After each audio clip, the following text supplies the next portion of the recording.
Et c'est le buzz du net avec Guy Birenbaum, édition spéciale DSK. Avec vous aussi, Guy, l'audience où Dominique Strauss-Kahn a comparu hier a été marquée par la manière dont Twitter a doublé les médias traditionnels. Oui, je vous ai raconté à ce micro comment la mort de Ben Laden avait fuité sur Twitter, le réseau social où on échange des messages de 140 signes avant que Barack Obama ne l'annonce. Et bien hier, c'est un moment aussi étonnant que nous avons vécu, un moment qui montre que l'information a muté et que tous vont devoir s'adapter, même les réfractaires.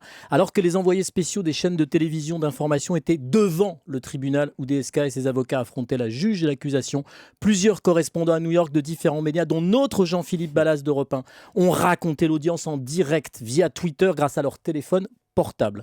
De la première à la dernière seconde, ces journalistes français-américains installés dans la salle d'audience ont pu, ce qui n'était pas gagné, communiquer avec l'extérieur et nous faire ressentir les minutes de cette audience incroyable par écrit. Cela s'appelle un live tweet. Il fut historique. Et les chaînes d'information en continu ont dû s'adapter alors ? Après quelques minutes de tâtonnement où ils étaient coupés de ce qui se jouait dans le tribunal, les animateurs des éditions spéciales des chaînes de télé ont compris que s'ils ne voulaient pas manquer le flux de l'actualité, il leur fallait utiliser le même moyen que nous les internautes. On a donc vu de manière inédite les journalistes debout en direct devant le tribunal être supplantés par les informations données en plateau depuis Paris par des journalistes lisant sur Twitter en temps réel. C'était le monde à l'envers, ou plutôt un monde qui évolue si vite que le système n'a pas encore pu intégrer le changement. Pourtant, c'est assez simple à mettre en place. On a appris à le faire ici, notamment à europe1.fr ou à la radio. Il suffit de quelqu'un qui vérifie en temps réel que les informations tweetées sont exactes et les transmet à l'antenne. C'est ce qui s'est fait ici hier. Bien sûr, il faut guetter les erreurs, les manips, les rumeurs.